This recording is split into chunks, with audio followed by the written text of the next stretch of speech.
So here we are again. Welcome. This is, you've seen me before on podcasts, maybe on Pete's Spy, but today I'm joined with the very own, Hubbardston's finest, Ryan Kowal. One of my roommates, one of my good friends, just someone who's always there when you need him. A guy who's always around, always a good time. Appreciate that. Yeah, man. of course. Happy to have you here. So, Celtics. It seems like a championship or bust season. Yeah, I really do think it is. I mean, you make those moves in the offseason, you get rid of your heart of the team. Marcus Smart. Yeah, Everyone, move. Very hard move. Sad to see him go. Was it the right move? Absolutely. I mean, you look at who we gave away. We gave away Brogdon, didn't want to be there. Yeah. We gave away Smart, that's the one that hurt. You give away picks, you give away some of your depth.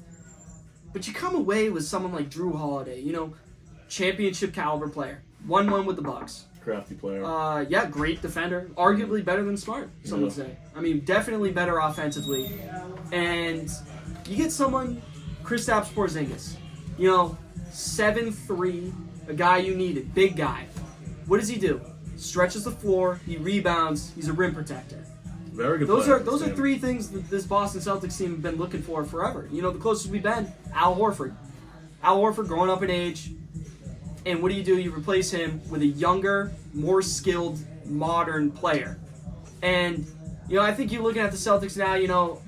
Not quite midway through the season, undefeated at home. Lost 9 games, I think it is. So far, I believe that's the record.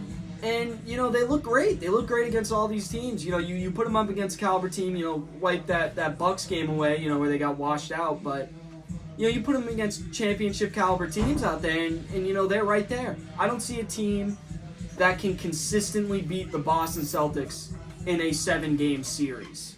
I think the Boston Celtics can take down any team when playing their best. Of course, they have, off games. You see that Pistons game. Pistons on that big losing streak, and Pistons go up early. But Celtics aren't giving up in the second half. They're not playing horrible third-quarter basketball like we're used to seeing out of these Celtics teams. I mean, Jason Tatum is just up there, MVP conversation again. Jaylen Brown doing what he does on both ends of the court.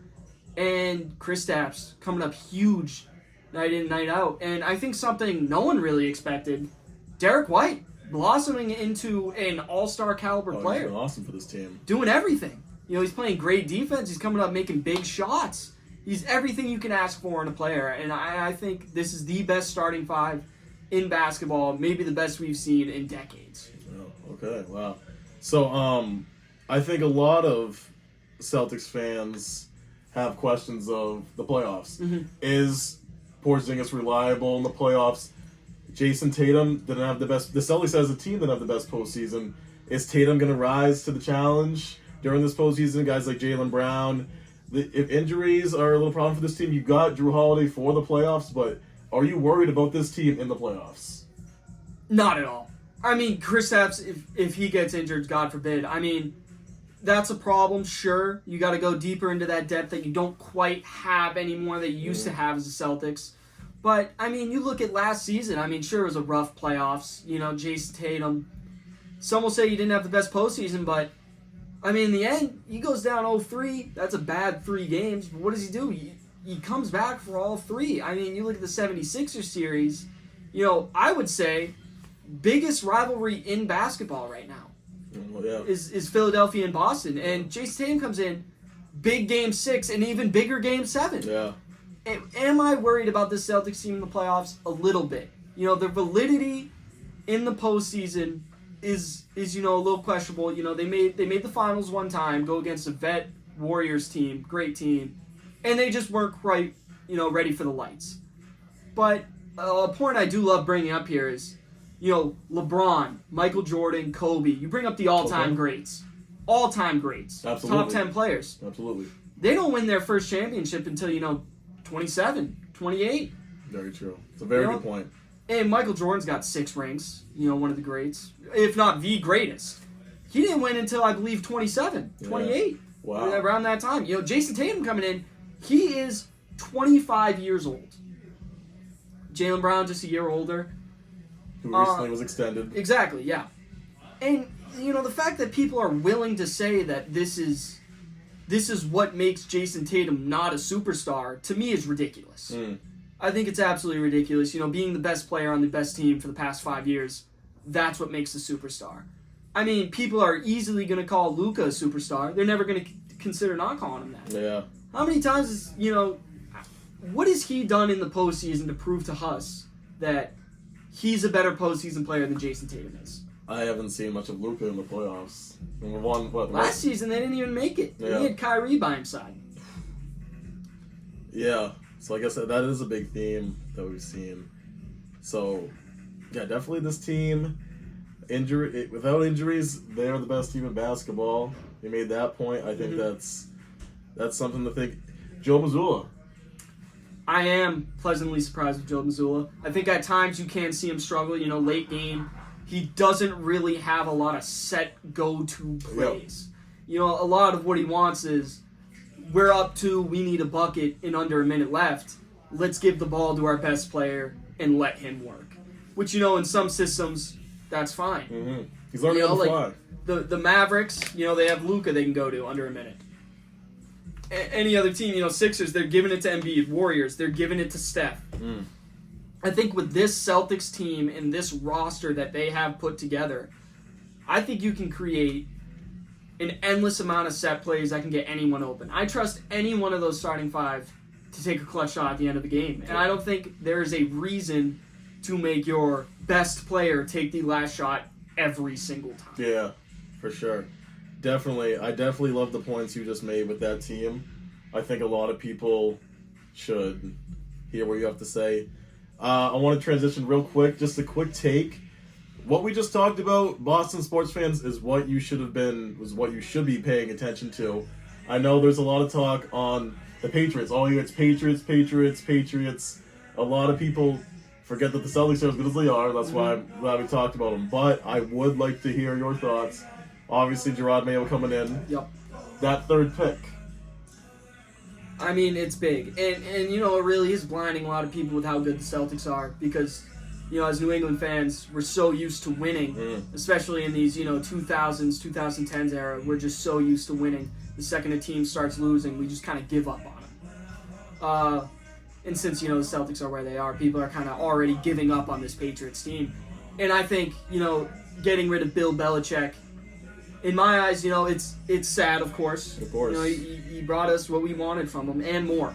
Yeah, you never will. But, way more. Sadly say, it's past his time. Belichick, defensive-minded coach, and we've shifted more towards an offensive-leaning era in the NFL. And that clearly showed with Mac Jones. I mean, Belichick was handed the single greatest quarterback in NFL history. So that allowed him to, focus all on this defensive mindset and just let Brady do what he does best. Now, you're getting in a young guy, Mac Jones, for example.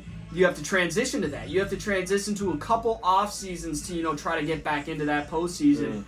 And when it doesn't work within 2 years, that's when we're willing to give up. And I think Gerard Mayo, young coach, he's also slightly more defensive-minded, but I think he's more of a hybrid. Because, he played the game. He knows how it works. And, with his young mind, he understands where the modern NFL is. And truly, with this third pick, you can go any direction. I mean, you can stick with Mac Jones for this next season if you want. And if a guy like Marvin Harrison's on the board, I don't see a reason why you shouldn't take him. Take him. You got a whole new coach, maybe a new offensive coordinator. Yeah. And that's going to change the entire flow of this Patriots team. If you can get Mac Jones a little confidence back, I think we can agree the biggest problem with Mac Jones is his confidence. Confidence. A lot of people on his back. A lot of New England fans, you can see it in games. They're booing him, and the second they take him out and put Zappy in, they're even booing Zappy. What do you want this Patriots team to do at this point? Spoiled fan base. Exactly. We just talked about. And I get it. We won. We're used to it. You gotta get used to the transition. Put a little trust in this process that is building up a younger team.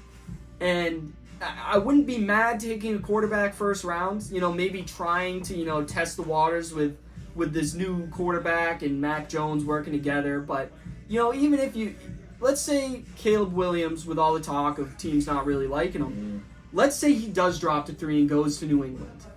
You get a talent such as Caleb Williams, and you have no one to work for him. What are you going to expect him to do? You know, he might draw a little attention, maybe not. But you get a guy like Marvin Harrison, you give Mac Jones, you know, a first option. You give him a first option on any play. You give him it at the goal line. You give him to it on 3rd down. I mean, you have Ramondre Stevenson, who 2 seasons ago proved to be, he can be a force. Oh, for sure. And, you know, a little off-season this year, but... It happens. Yeah, that happens to every running back in the league.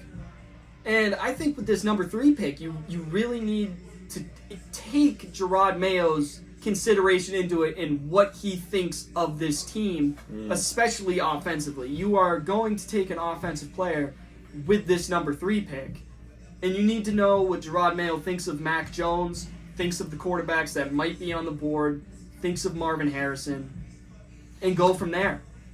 I don't think you're ready to give up on Mac Jones, especially when you see Mac Jones going to Gerard Mayo's introduction for the team. One of 3 players to be Exactly. You know, Mac Jones is clearly not ready to give up on this Patriots team. And I think that speaks volumes to, you know, the Patriots as an organization, and should speak volumes to the fan base, especially. For people who gave up on him so quick, I think we should maybe be ready to, you know, give him a second chance. He's there for us. We need to back him up there. There we go. Yeah.